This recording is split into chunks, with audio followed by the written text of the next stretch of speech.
परमेश्वर ने शैतान को अब तक क्यों नहीं नष्ट किया? परमेश्वर पवित्र हैं, न्यायी हैं और बुराई से नफरत करते हैं। फिर भी शैतान अब तक जिंदा क्यों है? परमेश्वर अपने सबसे बड़े दुश्मन को अब भी जीने क्यों दे रहे हैं, जो आज भी इस दुनिया में दुख और तकलीफ फैलाता है? परमेश्वर सर्वशक्तिमान है। वो चाहें तो बस एक शब्द से शैतान को मिटा सकते हैं, लेकिन उन्होंने ऐसा नहीं किया। उन्होंने उसे जिंदा रहने दिया। क्यों? आज हम इसी सवाल का जवाब ढूंढेंगे। ये जवाब आसान नहीं है, लेकिन बाइबल में इसका उत्तर साफ तौर पर दिया गया है। आज आप जानेंगे कि परमेश्वर ने शैतान और गिरे हुए स्वर्गदूतों को अब तक क्यों नहीं मिटाया, और आप समझ पाएंगे परमेश्वर की उस अनंत योजना को जिसमें हर चीज का एक मकसद है। अगर आप प्रभु पर विश्वास करते हैं तो नीचे कमेंट में जरूर लिखें, और ऐसे और गहरे रहस्यों के लिए हमारे चैनल को सब्सक्राइब करना ना भूलें। परमेश्वर का दुश्मन बनने से पहले शैतान एक स्वर्गदूत था, लेकिन कोई साधारण स्वर्गदूत नहीं। परमेश्वर कुछ खास करना चाहते थे, और अपने अनंत ज्ञान और प्रेम से उन्होंने लूसीफर को बनाया, सुबह का तारा। उसका नाम था प्रकाश लाने वाला। वो एक करूब था, यानी वो स्वर्गदूत जो परमेश्वर के सबसे करीब होते हैं। लूसीफर सिर्फ सुंदर ही नहीं था, वो एक नेता था जिसका अनुसरण बाकी सभी स्वर्गदूत करते थे। कीमती रत्नों से सजा हुआ, वो ज्ञान से भरा हुआ था, और उसकी महिमा चारों ओर चमकती थी। परमेश्वर ने कभी बुराई नहीं बनाई, उन्होंने पूर्णता को बनाया था। लूसीफर को उन्होंने अपनी दिव्य महिमा को दर्शाने के लिए रचा था, लेकिन उसके अंदर कुछ बदलने लगा। एक विचार उसके मन में घर कर गया, अहंकार। अपने ही सौंदर्य से अंधा होकर लूसीफर ने इस घमंड को खुद में पनपने दिया। जो उसका सबसे बड़ा वरदान था, वही अब उसके पतन का कारण बन गया। जिस सुंदरता की सब तारीफ करते थे, वही अब उसके विनाश की वजह बन गई। और परमेश्वर की महिमा से ज्यादा अब उसे खुद की महिमा चाहिए थी। धीरे धीरे महिमा पाने की भूख ने उसे पूरी तरह से जकड़ लिया। उस चाहत ने सब कुछ बदल दिया। जहां पहले सिर्फ रोशनी थी, अब वहां धीरे धीरे अंधकार फैलने लगा। अब लूसीफर के लिए परमेश्वर की उपासना और सेवा करना ही काफी नहीं था। उसके अंदर एक ऐसी लालच ने जन्म लिया जिस पर कोई रोक नहीं थी। अब वो चाहता था कि लोग उसी की उपासना करें। वो खुद को परमेश्वर की जगह या उससे भी ऊपर उठाना चाहता था, और उसने कहा, मैं स्वर्ग तक चढ़ जाऊंगा। मैं अपने सिंहासन को परमेश्वर के तारों से ऊपर रखूंगा। मैं परम प्रधान के जैसा बनूंगा। अब लूसीफर सेवा नहीं करना चाहता था, वो चाहता था कि लोग उसकी पूजा करें। अब वो परमेश्वर की महिमा को दिखाना नहीं चाहता था, बल्कि अपनी खुद की महिमा चाहता था। यही वो पल था जब संतुलन टूट गया। लूसीफर अब सेवक नहीं रहा, वो एक बागी बन गया।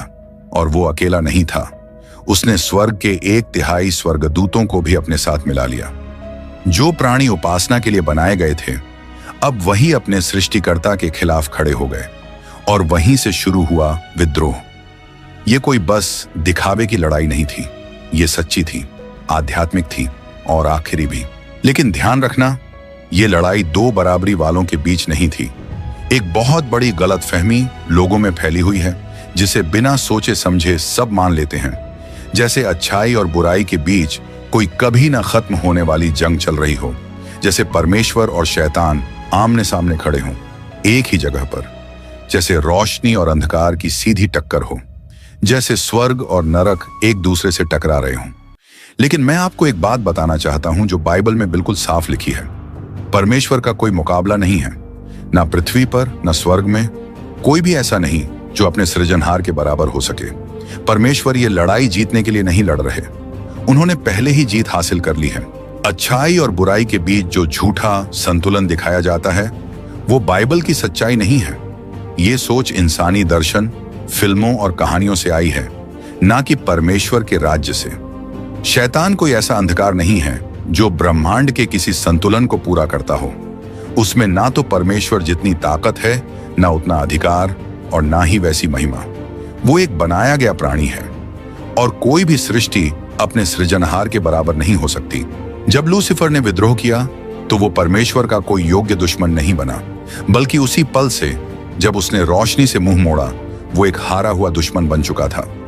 स्वर्ग में हुआ वो युद्ध और लूसीफर के लिए तय किया गया वो समय, सब कुछ पहले से लिखा गया है और बाइबल की प्रकाशित वाक्य नाम की किताब में दर्ज है। और स्वर्ग में युद्ध हुआ, मिखाएल और उसके स्वर्गदूतों ने उस अजगर से युद्ध किया और अजगर और उसके स्वर्गदूतों ने भी लड़ाई की। शैतान अकेला नहीं आता, वो अपने साथ गिरे हुए स्वर्गदूतों की एक बड़ी सेना लेकर आता है। लेकिन उसके सामने डटे रहते हैं परमेश्वर के राज्य के रक्षक मिखाएल, प्रधान स्वर्गदूत। वो विश्वास योग्यता का योद्धा है, परमेश्वर की सेनाओं का सेनापति और पवित्र लोगों का रक्षक। और जब विद्रोह शुरू होता है तब मिखाएल अपनी ज्वलंत तलवार ऊंची उठाकर खड़ा हो जाता है। वो स्वर्ग की सेनाओं को पुकारता है ताकि वे परमेश्वर के राज्य की रक्षा करें। भरोसेमंद स्वर्गदूतों की टुकड़ियां अपने सेनापति के पीछे खड़ी हो जाती हैं, सबसे निर्णायक युद्ध के लिए तैयार। और उस युद्ध का परिणाम पहले से लिखा हुआ है, लेकिन वे जीत नहीं पाए और अब स्वर्ग में उनके लिए कोई जगह नहीं बची थी और वह बड़ा अजगर गिरा दिया गया। वही प्राचीन सांप जिसे शैतान और सेटन कहा जाता है, जो पूरी दुनिया को धोखा देता है, उसे पृथ्वी पर फेंक दिया गया और उसके स्वर्गदूत भी उसके साथ गिरा दिए गए। शैतान हार चुका है, उसके साथ वो सारे स्वर्गदूत भी हार गए जो उसके पीछे चल पड़े थे। लूसीफर के पास अपने सृष्टिकर्ता के सामने जीतने का कोई मौका कभी था ही नहीं। जो सब पर आरोप लगाता था उसे बाहर फेंक दिया गया और जो भी स्वर्गदूत उसके साथ हो गए थे उन्होंने स्वर्ग में अपनी जगह खो दी। परमेश्वर ने खुद युद्ध नहीं किया, उन्होंने युद्ध भूमि में कदम तक नहीं रखा। यह काम किया वफादार स्वर्गदूतों ने, जो मिखाएल की अगुवाई में परमेश्वर के आदेश पर खड़े हुए। ये बात अपने आप में बहुत कुछ बताती है। परमेश्वर को शैतान को हराने के लिए कुछ करने की जरूरत ही नहीं पड़ी। उनके लिए पहला फैसला यही था, निर्वासन। उन्हें स्वर्ग के राज्य से बाहर कर दिया गया और वे पृथ्वी पर गिरा दिए गए और उनके साथ गिरे वो स्वर्गदूत भी, जो कभी परमेश्वर की उपस्थिति में तेज रोशनी की तरह चमकते थे, अब अंधेरे में भटक रहे हैं, मानवता को भी अपने साथ नीचे खींचने के इरादे से। काम किसी योजना के तहत होता है और इन सब का नेता शैतान अब तक अपने अंधकार के सिंहासन को नहीं छोड़ा है। इस फर्क को समझना बहुत जरूरी है। जहां दुष्ट आत्माएं लोगों पर हमला करती हैं, वहीं गिरे हुए स्वर्गदूत पूरे सिस्टम को प्रभावित करते हैं, राज्य, शासन, संगठन और संस्कृतियां। लेकिन यहीं पर ज्यादातर लोग उलझ जाते हैं। परमेश्वर ऐसा क्यों होने देते हैं? उन्हें तुरंत नष्ट क्यों नहीं कर दिया गया? इसके बजाय उन्हें पृथ्वी पर नीचे फेंक दिया गया और उसी पल से स्वर्ग अब युद्ध का मैदान नहीं रहा। अब ये लड़ाई यहां इस धरती पर चल रही है और इसके पीछे कई वजहें हैं। सबसे पहले हमें एक बहुत जरूरी बात समझनी होगी। आत्मिक प्राणी हमारी तरह मरते नहीं हैं। यीशु ने खुद ये बात साफ साफ कही थी। परमेश्वर आत्मा है और जब परमेश्वर ने स्वर्गदूतों को बनाया तो उन्हें भी आत्मिक रूप में बनाया। इसका मतलब है उनके पास हमारी तरह शरीर नहीं होता और इसलिए वे वैसी मौत का सामना नहीं करते जैसे हम इंसान करते हैं। शैतान को वैसे नष्ट नहीं किया जा सकता जैसे इंसान मरते हैं। वो यूं ही बस खत्म नहीं हो सकता, क्योंकि उसकी प्रकृति आत्मिक है और आत्मिक दुनिया में वो नियम नहीं चलते जो इस भौतिक दुनिया में चलते हैं। लेकिन इसके पीछे एक और गहरी सच्चाई है। परमेश्वर पूरी तरह न्यायी है और उनके इस सिद्ध न्याय में किसी को भी तब तक नष्ट नहीं किया जाता जब तक वो न्याय का सामना न कर ले। उनका समय अभी आया नहीं है। उन्होंने अभी तक परमेश्वर के न्याय का सामना नहीं किया है। क्यों? क्योंकि उन्हें एक आत्मिक प्राणी के रूप में बनाया गया है जो हमेशा के लिए जीवित रहते हैं। और कुछ कारणों से जो सिर्फ परमेश्वर ही जानते हैं, उन्होंने शैतान को कुछ समय के लिए सक्रिय रहने की अनुमति दी है, जब तक कि तय किया गया वह दिन ना आ जाए। हां, एक दिन शैतान भी न्याय का सामना करेगा। ये इसीलिए नहीं कि उसके खिलाफ सबूत नहीं है, बल्कि इसलिए कि न्याय परमेश्वर की दिव्य योजना का हिस्सा है। न्याय सिर्फ सजा नहीं होता, यह सच्चाई का एक सार्वजनिक ऐलान होता है। यह पूरे ब्रह्मांड के सामने परमेश्वर के सिद्ध न्याय को दिखाता है। इसी वजह से प्रकाशित वाक्य की किताब में महान न्याय के दिन की बात की गई है। एक ऐसा दिन जब सब कुछ सामने आ जाएगा, जब हर प्राणी, चाहे वह स्वर्गदूत हो या इंसान, अपने की का हिसाब देगा। उस दिन कोई ये नहीं कह पाएगा कि उसे मौका नहीं मिला, उसे सुना नहीं गया या उसके साथ न्याय नहीं हुआ। वो दिन अभी आया नहीं है, लेकिन लिखा गया है और वो दिन जरूर आएगा। तो फिर सवाल उठता है, परमेश्वर ने शैतान को अब तक क्यों जीने दिया? क्योंकि परमेश्वर वैसे काम नहीं करते जैसे हम इंसान करते हैं। हम चाहते हैं फौरन हल, हम चाहते हैं कि बुराई तुरंत खत्म हो जाए, लेकिन परमेश्वर किसी चीज को अचानक नहीं करते। वो हर काम एक मकसद के साथ करते हैं। हर गुजरता हुआ दिन, हमारा हर चुनाव और हर संघर्ष जो हम झेलते हैं, वो सब किसी बड़ी योजना का हिस्सा है। ये एक ऐसी योजना है जहां परमेश्वर का धैर्य किसी कमजोरी का संकेत नहीं देता, बल्कि उसके प्यार और न्याय को दर्शाता है। जैसे शैतान को स्वर्ग से बाहर निकाला गया था, वैसे ही एक दिन उसे भी न्याय का सामना करना होगा और वो अपने अंजाम से बच नहीं पाएगा। लेकिन वो समय तब आएगा जब न्याय खुद उसे बुलाएगा। तब तक हम आगे बढ़ते रहेंगे, ये जानते हुए कि न्याय रास्ते में है, और ये भरोसा रखते हुए कि परमेश्वर भले ही हमें कभी धीमे लगें, कभी हारते नहीं हैं। अब एक बहुत जरूरी सच्चाई सुनिए, परमेश्वर ने इस ब्रह्मांड पर अपना नियंत्रण नहीं खोया है। उन्होंने खुद चुना है कि वे आखिरी न्याय तक इंतजार करेंगे, ताकि हम सब धैर्य सीखें, सोच समझकर चलना सीखें और उनके सिद्ध न्याय पर पूरी तरह भरोसा करना सीखें। क्योंकि उनकी जीत तुरंत किसी को मिटा देने से नहीं, बल्कि पूरी तरह छुटकारा देने से दिखाई देती है। अय्यूब को याद करो, शैतान उसे छू भी नहीं सकता था जब तक परमेश्वर से इजाजत ना मिलती, और जब शैतान ने कुछ किया भी तो परमेश्वर ने उस पूरे हालात को पलटकर अपनी महिमा के लिए इस्तेमाल किया। यह कोई बराबरी की लड़ाई नहीं थी, यह परमेश्वर की पूरी सत्ता का प्रमाण था। परमेश्वर पूरी तरह सर्वशक्तिमान है। इसका मतलब है कोई भी चीज, हाँ, एक भी चीज उनके नियंत्रण के बाहर नहीं है। यहां तक कि शैतान भी अपनी पूरी नफरत के साथ उन्हीं सीमाओं में बंधा है जितनी परमेश्वर ने उसे इजाजत दी है। लेकिन एक सवाल बहुत लोग पूछते हैं, अगर परमेश्वर पहले से जानते थे कि लूसीफर उनके खिलाफ विद्रोह करेगा, तो उन्होंने उसे बनाया ही क्यों?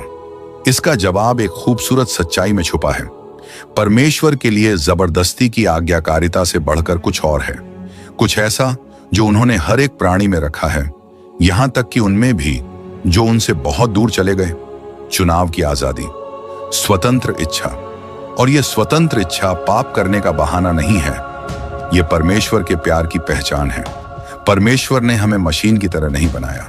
उन्होंने हमें कोई ऐसा पुतला ना का क्या मूल्य होगा?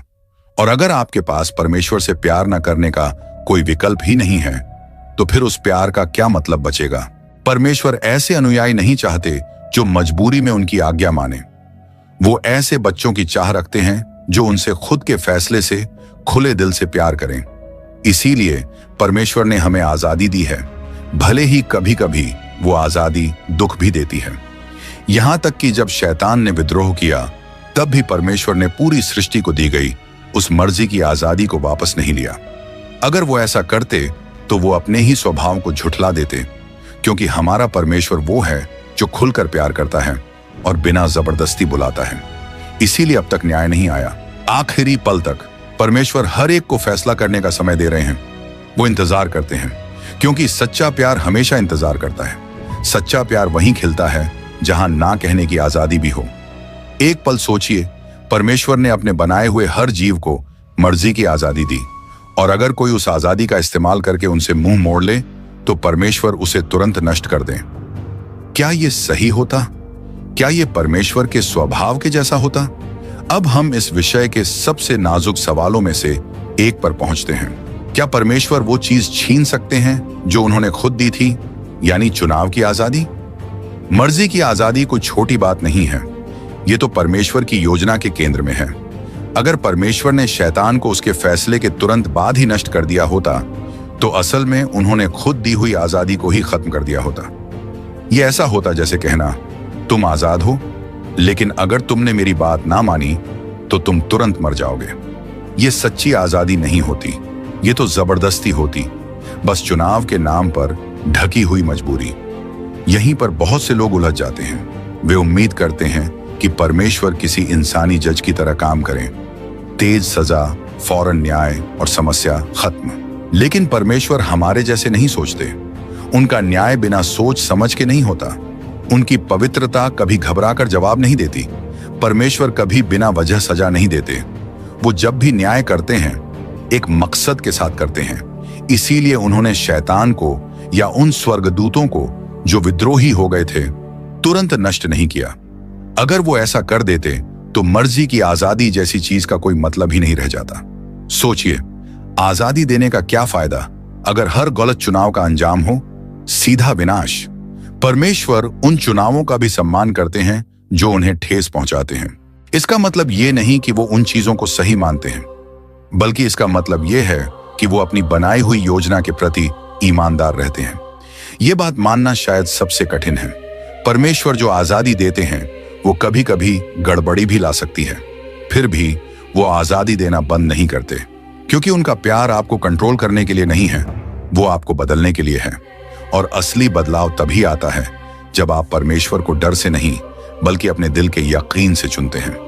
अगर परमेश्वर ने शैतान को उसी वक्त नष्ट कर दिया होता तो बाकी सारी सृष्टि ने कुछ भी नहीं सीखा होता। लोगों में डर होता लेकिन वफादारी नहीं, आज्ञा पालन होता लेकिन प्रेम नहीं, तुरंत सजा से बस एक खामोशी आती, पवित्रता नहीं, मजबूरी में आज्ञा पालन होता लेकिन मुक्ति नहीं। और परमेश्वर ऐसा स्वर्ग नहीं चाहते जहां सब डर के मारे आज्ञा माने। वो एक ऐसा राज्य चाहते हैं जहां उनके बच्चे अनुग्रह से बदल गए हों। तो क्या इस सब में कोई छुपा हुआ मकसद हो सकता है? क्या शैतान खुद भी परमेश्वर की योजना का एक औजार बन सकता है? शायद ये बात सुनने में अजीब लगे, लेकिन बाइबल में इसका इशारा साफ है। और जब हम इसे आत्मिक आंखों से देखते हैं तो एक बहुत गहरी सच्चाई सामने आती है।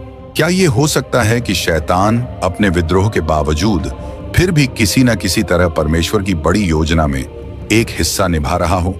न कि इसलिए कि परमेश्वर उसे पसंद करते हैं या उसके बुरे कामों से सहमत हैं, बल्कि इतनी अनंत योजना में खूबसूरती से पिरो देते हैं। नहीं, इसका मतलब ये नहीं कि बुराई अच्छी है, बल्कि इसका मतलब यह है कि परमेश्वर इतने महान हैं कि वो अपने दुश्मन को भी अपना मकसद पूरा करने के लिए इस्तेमाल कर लेते हैं। परमेश्वर ने शैतान को इसलिए जीने दिया क्योंकि उसकी बुराई के बावजूद वो अनजाने में परमेश्वर की योजना में काम आ गया। इसका मतलब ये नहीं कि शैतान अब वफादार सेवक बन गया है, बल्कि ये साबित करता है कि वो एक हारा हुआ दुश्मन है। जो चीज वो रोकना चाहता था वो उसी के जरिए पूरी हो गई। और यहां हमारे लिए एक बहुत गहरी सीख है। दुश्मन तुम्हारे सामने जो भी मुश्किलें लाता है वो परमेश्वर के बस से बाहर नहीं है। ना तो कोई लालच, ना कोई धोखा, ना कोई दर्द। हर चीज को बदला जा सकता है, हर अनुभव को इस्तेमाल किया जा सकता है, क्योंकि परमेश्वर की योजना में कोई कमी नहीं होती। यहां तक कि वो दर्दनाक चीजें भी जो हमें अपनी जिंदगी में बेकार और अधूरी लगती हैं, वो भी परमेश्वर की योजना में शामिल होती हैं।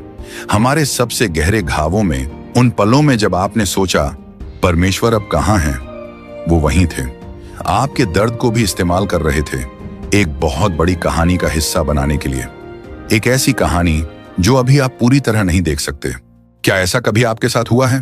क्या आपने कभी कुछ ऐसा सहा जो उस समय बहुत गलत लगा हो या समझ से बाहर, लेकिन बाद में आपको एहसास हुआ हो कि परमेश्वर ने उसी चीज से कुछ अच्छा किया? तो नीचे कमेंट में जरूर बताइए। आपकी कहानी किसी और के लिए उम्मीद की रोशनी बन सकती है। आपकी गवाही किसी को वो हिम्मत दे सकती है जिसकी उन्हें सच्ची जरूरत है। याद रखिए, दुश्मन चोट पहुंचा सकता है, लेकिन परमेश्वर उस दर्द को बदल सकते हैं। और फिर एक शब्द है जो पूरी बाइबल में चलता है, शुरुआत से लेकर आखिर तक। एक ऐसा शब्द है जो परमेश्वर को परिभाषित करता है, उनके न्याय से परे, उनकी शक्ति से परे, यहां तक कि स्वर्ग से भी परे। प्यार। यीशु ने इसे बहुत खूबसूरती से समझाया अपनी सबसे भावुक कहानियों में से एक में, खोए हुए बेटे की कहानी। एक पिता के दो बेटे थे। एक बेटा बोला, मुझे मेरी जायदाद अभी चाहिए, और फिर वो चला गया बहुत दूर, सब कुछ उड़ा दिया बेवकूफी से, और जिंदगी के सबसे बुरे हालात में पहुंच गया। लेकिन जब उसने लौटने का फैसला किया तो उसके पिता ने उसे ठुकराया नहीं। वो उसका इंतजार कर रहे थे, दूर से उसे देख रहे थे, बाहें फैलाए हुए। यही हैं हमारे परमेश्वर। और यही एक बहुत गहरा सवाल उठाता है, क्या यही प्यार गिर चुके स्वर्गदूतों के लिए भी दिखाया गया था? हम पक्के तौर पर नहीं जानते। बाइबल में साफ नहीं लिखा है कि क्या वो पश्चाताप कर सकते हैं या नहीं, लेकिन एक बात हम साफ साफ देखते हैं, परमेश्वर ने उन्हें तुरंत नष्ट नहीं किया। और यही बहुत कुछ बताता है। अगर परमेश्वर सीधा उसी समय न्याय करते तो फैसला उसी वक्त हो जाता, लेकिन ऐसा नहीं हुआ। गिरे हुए स्वर्गदूत स्वर्ग से निकाल दिए गए, लेकिन फिर भी वो मौजूद हैं। और इसका सिर्फ एक मतलब हो सकता है, परमेश्वर ने इंतजार करने का फैसला किया। क्या यह करुणा है? क्या यह धैर्य है? क्या यह प्रेम है? शायद यह तीनों एक साथ हैं, क्योंकि परमेश्वर का प्यार सिर्फ उन तक सीमित नहीं है जो उसकी बात मानते हैं। यीशु ने कहा था, अपने दुश्मनों से भी प्यार करो ताकि तुम अपने स्वर्गीय पिता के सच्चे संतान बन सको। उन्होंने आगे कहा, वो अपनी धूप अच्छे और बुरे दोनों पर चमकने देते हैं और अपनी बारिश धर्मी और अधर्मी दोनों पर बरसाते हैं। परमेश्वर उन लोगों को तुरंत नहीं मिटा देते जो उन्हें ठुकरा देते हैं, क्योंकि उनका प्यार किसी की परफॉर्मेंस पर नहीं टिका होता। उनका प्यार तो लोगों को अंदर से बदलता है और कई बार उस बदलाव के लिए इंतजार भी जरूरी होता है। अब तक हम बात कर चुके हैं परमेश्वर के धैर्य की, उसके प्यार की जो इंतजार करता है, उसके न्याय की जो जल्दीबाजी में नहीं चलता। लेकिन इसका यह मतलब नहीं कि न्याय कभी आएगा ही नहीं। परमेश्वर बुराई के प्रति उदासीन नहीं है। वो विद्रोह को नजरअंदाज नहीं करते। वो कोई बात अधूरी नहीं छोड़ते। सीधी सी बात है, परमेश्वर ने हर चीज के लिए एक समय तय किया है और अंतिम न्याय का दिन भी पूरी सटीकता से तय हो चुका है।